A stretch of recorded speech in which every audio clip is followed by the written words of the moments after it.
हमें बड़ी खुशी है कि 25 जून को, अब से 5 दिन पहले, संसद में एक प्रस्ताव आया है कि वो इमरजेंसी इल्लीगल थी। आया ना प्रस्ताव? लेकिन उस प्रस्ताव से जमीन पे कोई बदलाव नहीं आएगा। वो प्रस्ताव का प्रस्ताव है। जमीन पे तब बदलाव आएगा जब एक और प्रस्ताव आए कि उस इमरजेंसी के दौरान जितने संविधान में संशोधन हुए और जितने कानून बनाए गए वो सारे बेकार हैं, वो सारे खत्म हो जाएंगे। तब बदलाव आएगा। केवल इमरजेंसी को काला दिन, काला इतिहास बताने से कोई बदलाव नहीं आने वाला। वो केवल एक एकेडमिक डिबेट रहेगी। बदलाव तब आएगा जब इमरजेंसी के दौरान जो गड़बड़ी की गई संविधान में, संविधान का बेसिक स्ट्रक्चर बदला गया, उसको ठीक किया जाएगा। हम लोग ये 2-3 मंजिले मकान में बैठे हुए, ये आश्रम में बैठे हुए, हम ऊपर के स्ट्रक्चर पे तो बदलाव कर सकते हैं। चलो ठीक है, ये ऑडिटोरियम है, कल को यहां ऑफिस बना दें। जहां किचन है वहां ऑफिस बना दें, ये कर सकते हैं। क्या हम इस स्ट्रक्चर की फाउंडेशन को चेंज कर सकते हैं? क्या जोर से बोलिए जरा। नहीं।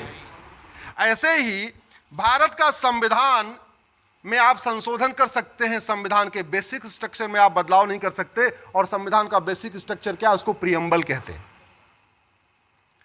इस इमरजेंसी के दौरान संविधान का बेसिक स्ट्रक्चर बदल दिया गया, और जिन लोगों ने बेसिक स्ट्रक्चर बदला वो आज संविधान बचाने की दुहाई दे रहे हैं।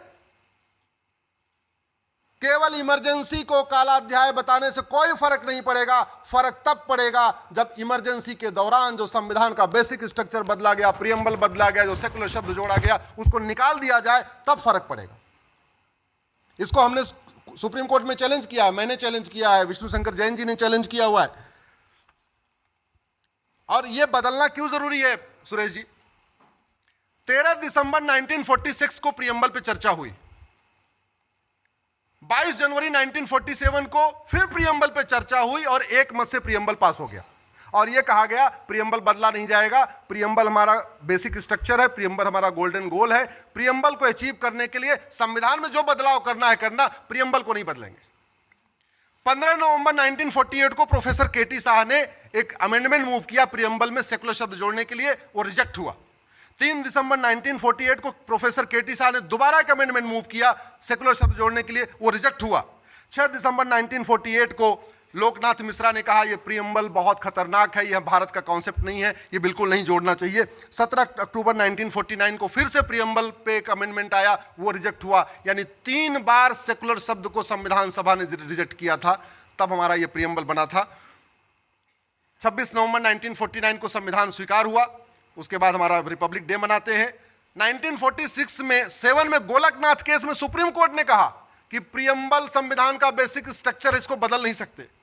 1971 में, उसके बाद 1973 में केशवानंद भारती केस में भी सुप्रीम कोर्ट ने कहा प्रीएम्बल बेसिक स्ट्रक्चर है और कोई भी सरकार बेसिक स्ट्रक्चर को बदल नहीं सकती। इसके बावजूद 76 में इसको बदला गया। तो मेरा यह मानना है कि हम सबको मिलकर मांग करना चाहिए कि जब इमरजेंसी गलत है तो इमरजेंसी के दौरान किए गए कार्य भी गलत हैं, उन कार्यों को वापस लेना चाहिए। लेना चाहिए, नहीं लेना चाहिए? लेना चाहिए। हम जिन चीजों को लेके चल रहे हैं, हम जो हमारा लक्ष्य है, उसमें जो सबसे बड़ी बाधा है वो गुलामी की सोच है। और गुलामी कितनी हावी है सुरेश जी, अभी आप जिस एयरपोर्ट से आए होंगे उसमें आपने देखे लिखा होगा वीटी। आप लोग कभी फ्लाइट पे चढ़िएगा, देखिए हर फ्लाइट पे लिखा रहता है वीटी। जानते हैं वीटी मतलब? Victoria territory. आप जरा सोचिए, हम कभी कभी हमारे चीजों के सामने से चीजें गुजरती हैं, हम उसको नोटिस नहीं करते। मैंने इस वीटी को हाई कोर्ट में चैलेंज किया हुआ है, वीटी हटाया जाए। जितने और गुलाम देश थे सबने अपना वीटी हटा दिया। पाकिस्तान ने वीटी हटा दिया, बांग्लादेश ने वीटी हटा दिया, भारत आज भी वीटी लेके बैठा हुआ। वीटी का मतलब होता है विक्टोरिया टेरिटरी। गुलामी के नाम चल रहे हैं। जिस दिल्ली को भगवान युधिष्ठिर ने बनाया भगवान कृष्ण के आशीर्वाद से, उस दिल्ली में युधिष्ठिर रोड नहीं है, भीम रोड नहीं है, नकुल रोड नहीं है, सहदेव रोड नहीं है, कृष्ण रोड नहीं है, बलराम रोड नहीं है, कुंती रोड नहीं है, माद्री रोड नहीं है, अभिमन्यु रोड नहीं है। उस दिल्ली में Babar road, Humayun road, Tughlak road, Ghazni road, Ghori road, Lodhi road, सारी रोड है। इसके लिए आवाज उठाएंगे ना। हमारा जो लक्ष्य है ना वो टॉप का है। जैसे घर बनाने के पहले एक साथ छत नहीं पड़ती, पहले फाउंडेशन पड़ती है, फिर पिलर खड़ा होता है, फिर दीवार खड़ी होती है, शटरिंग होती है, फिर छत पड़ता है, फिर प्लास्टर होता है। तो हमें पहले छोटी छोटी चीजों को एक एक करके डिमांड में लाना होगा। सबसे पहले मैं कहना चाहिए गुलामी का नाम हटाओ, और टुकड़े टुकड़े में नहीं, एक बार औरंगजेब रोड बदल दिया, एक इलेक्शन के पहले ये बदल दिया ना। एक भारतीय नामकरण संहिता बनाओ, एक साथ पूरे देश के गुलामी के नामों को बदलो। मैंने पीआईएल फाइल किया था, लेकिन सुप्रीम कोर्ट के जज साहब को बहुत मिर्ची लग गई, जस्टिस जोसेफ को। बोले इससे तो देश उबल जाएगा। हमने देश क्यों उबल जाएगा? अरे जिन वैसी दरिंदों ने हमारे माताओं बहनों का बलात्कार किया, जिन वैसी दरिंदों ने हमारे पूर्वजों की हत्या किया, उनके नाम पे सड़क मोहल्ले गलियां क्यों होनी चाहिए? हम स्वतंत्र हो चुके हैं, हम संप्रभु हो चुके हैं, उनके नाम पे क्यों होनी चाहिए? हमें सबसे पहले उसके बाद मांगना चाहिए कि सारे गुलामी के निशान हटाओ। वैसी दरिंदों के द्वारा जितने हमारे मठ मंदिर तोड़े गए हैं उसको रिस्टोर करना चाहिए, और रिस्टोर करने के लिए अगर कोर्ट की लड़ाई चलेगी तो बहुत साल चलती रहेगी। पहले डिस्ट्रिक्ट कोर्ट में मुकदमा चलेगा, फिर हाई कोर्ट में मुकदमा चलेगा, फिर सुप्रीम कोर्ट में मुकदमा चलेगा, एक बार भोजशाला का चलेगा, एक बार भद्रकाली का चलेगा, एक बार मथुरा का चलेगा, एक बार यहां नहीं। एक भारतीय धरोहर संहिता बनाइए, एक साथ एक उसमें कमीशन बनाइए, भारतीय धरोहर आयोग बनाइए, उसमें एक्सपर्ट रख दीजिए, जज को रखिए, हर तबके से लोगों को रखिए। उसके बाद आइडेंटिफाई करिए कि भाई मुगल काल में इतने इतने मठ मंदिर तोड़े गए थे। एक कानून लाइए, जैसे प्लेस ऑफ वर्शिप एक्ट आया था वैसे एक भारतीय धरोहर संहिता बनाइए, एक साथ सबको रिस्टोर कर लीजिए, खत्म बात हो गई। कोर्ट के जरिए कितना लड़ते रहेंगे? भारत के संविधान में जो हमारे चित्र थे, भगवान राम का चित्र, भगवान कृष्ण का चित्र, भगवान नटराज का चित्र, छत्रपति शिवाजी महाराज के चित्र, गुरु गोविंद सिंह का चित्र, झांसी की रानी का चित्र, नेताजी सुभाष चंद्र बोस के चित्र, सारे चित्र थे, वो चित्र गायब हो गए। उनको वापस रिस्टोर करने की मांग करिए। हम सबको मांग करना चाहिए, क्यों नहीं होना चाहिए?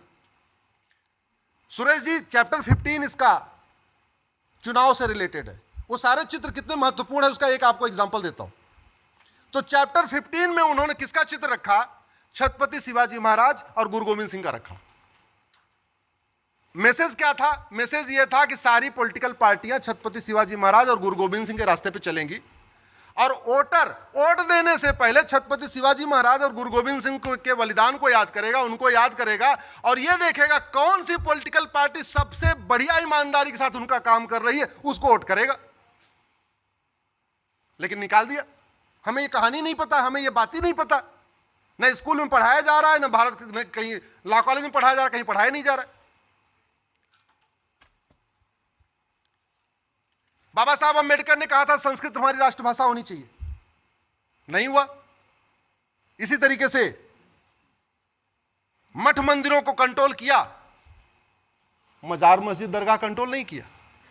तो हम जिस राम राज्य की स्थापना करना चाहते हैं उसके लिए एक नहीं अनेक कानून बनाने पड़ेंगे, उसके लिए लगातार बदलाव करना पड़ेगा, और उसके लिए संविधान में केवल मैं कह रहा हूं संविधान बदलने की जरूरत नहीं है, संविधान में जो गड़बड़ी हुई है उसको ठीक करने की जरूरत है। आप प्रियम्बल का सोशलिस्ट सेकुलर हटा दीजिए, आपकी आधी समस्या खत्म हो जाएगी, आधी समस्या खत्म हो जाएगी। आप धर्म और रिलीजन को डिफाइन कर दीजिए।